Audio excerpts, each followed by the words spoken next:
हाय दोस्तों, कैसे हो आप? मस्त होंगे। चलो, जैसे भी हो ठीक होंगे। मेरी दुआएं आप सब लोगों के साथ हैं। तो वीडियो शुरू करने से पहले सबसे पहले मैं आपको मेरा प्यार भरा नमस्कार कहती हूँ। तो दोस्तों, ये है आपका ढोला मारूरा दोहा। और राजस्थान यूनिवर्सिटी जो है उसने बीएस फर्स्ट ईयर के सिलेबस में, हिंदी साहित्य के सिलेबस में ये ऐड कर रखा है।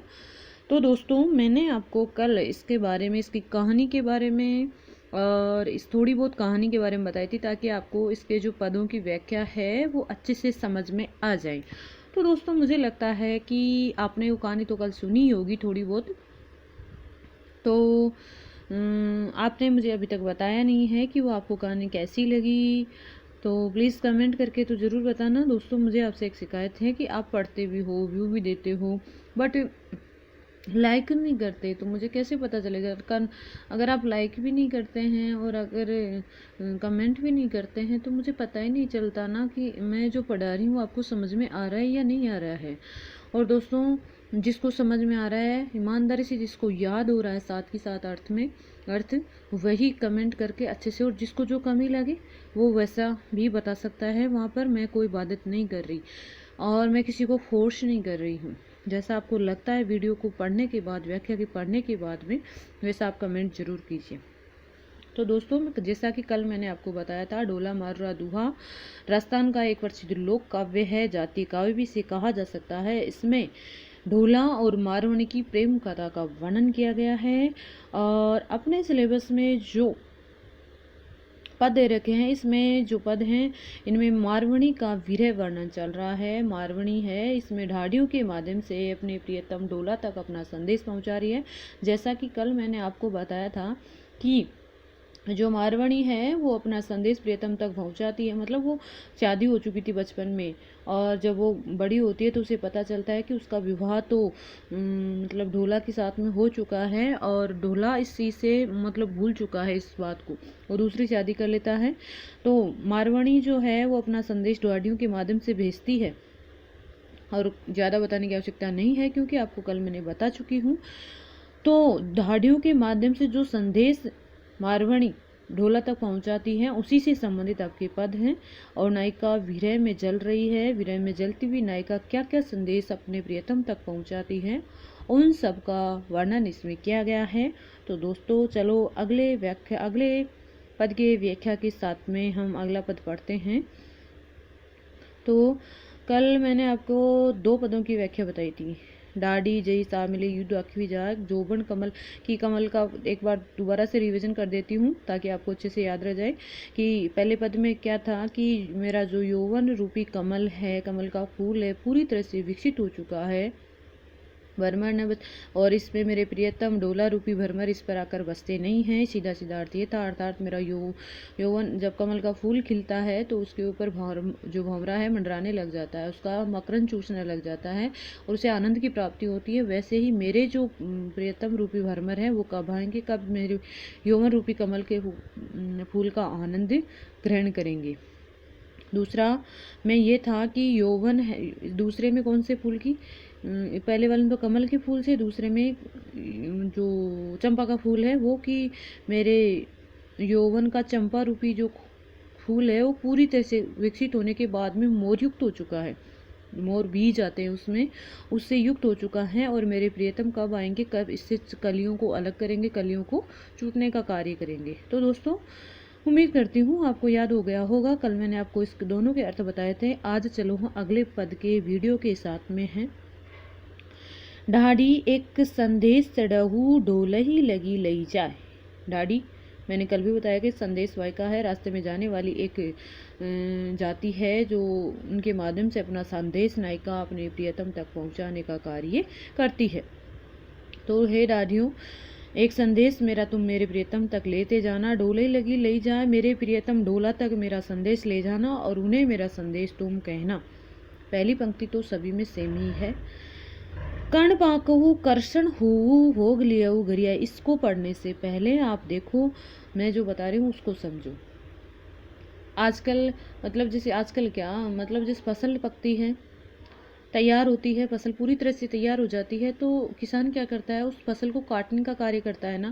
भाई अब फसल पूरी तरह पक चुकी है, तो मतलब उसको काट के उसको उसके जो जैसे गेहूं की फसल है तो काट के उसको फिर इकट्ठा करके गेहूं निकाल लेते हैं, अलग भूसा अलग कर देते हैं, चारा अलग कर देते हैं।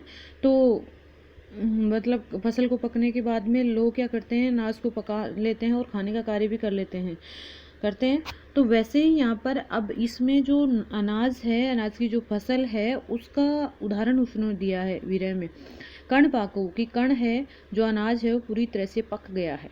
कर्षण हुई जो किसान है वो क्या करने लग गया है, उस फसल को एकत्रित करना चाहता है कि किसान के द्वारा बोई हुई जो फसल है वो पूरी तरह से पककर तैयार हो चुकी है।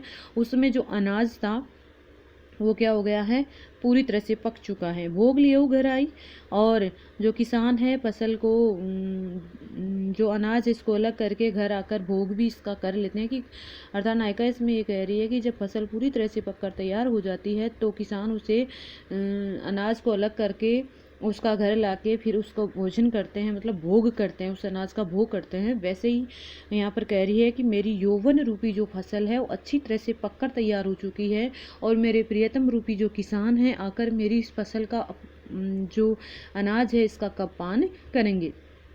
अर्थात नायिका एक फसल के उदाहरण के माध्यम से बता रही है, किसान और अनाज के माध्यम से, कि मेरा जो यौवन है पूरी, जैसे किसान फसल पकने के बाद में तैयार कर ले उसकी अनाज को एकत्रित कर उसका भोग करते हैं, वैसे ही मेरा जो यौवन है वो पूरी तरह से विकसित हो चुका है। अब यौवन विकसित हो जाने के बाद में मेरे प्रियतम का ये फर्ज बनता है कि आकर वो इसका भोग करे।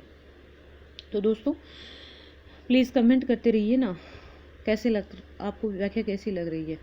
अगला पद देखिए, ढाडी एक संदेश डोली लगी ले जाए। हे वही पद है कि हे ढाडियों, मेरा एक संदेश मेरे प्रियतम तक ले जाना, और मेरा एक संदेश मेरे ढोले मेरे प्रियतम तक तुम ले जाकर उन्हें सुनाना, उन्हें मेरा संदेश पहुंचा देना। जोबन फटी तलावड़ी पाली ने बंदई काई।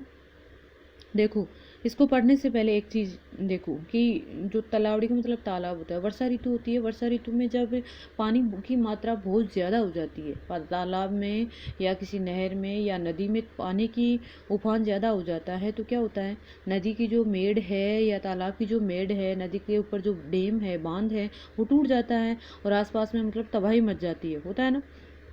बस वही उदाहरण दिया है कि नायिका यहाँ पर कह रही है कि देखो, जोबन फटी तलावड़ी पाली ने बंदई काई।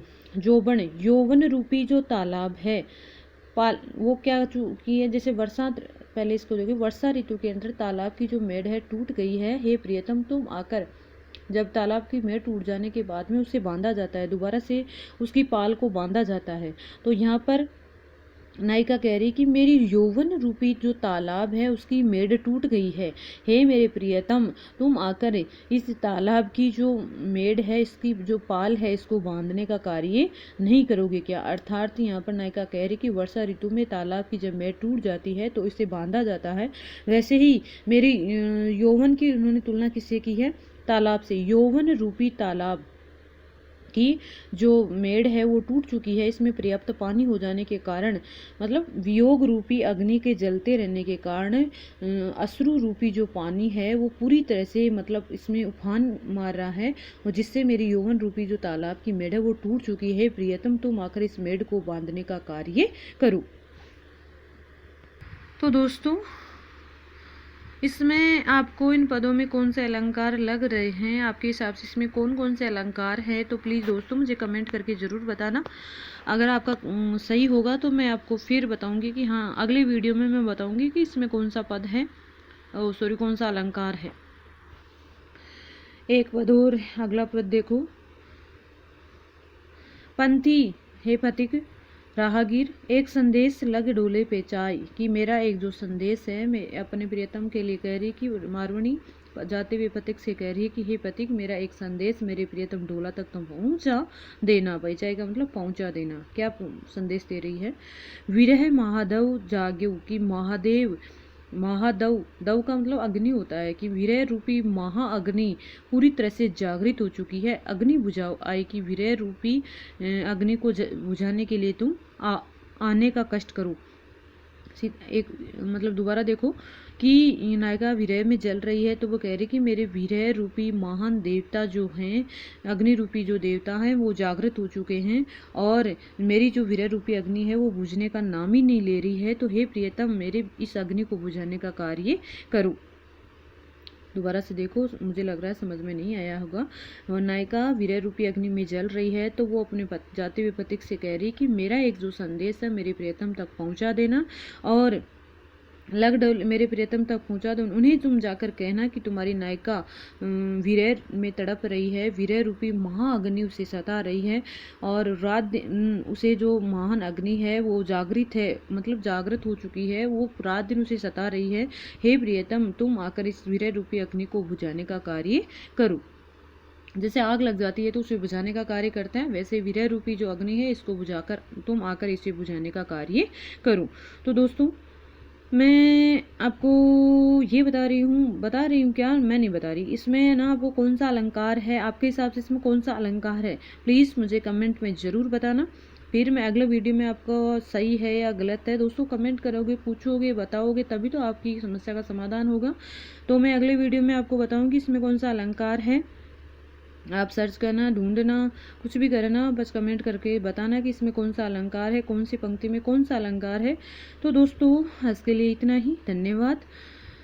मिलते हैं अगले वीडियो में अगली व्याख्या के साथ में, तब तक धन्यवाद।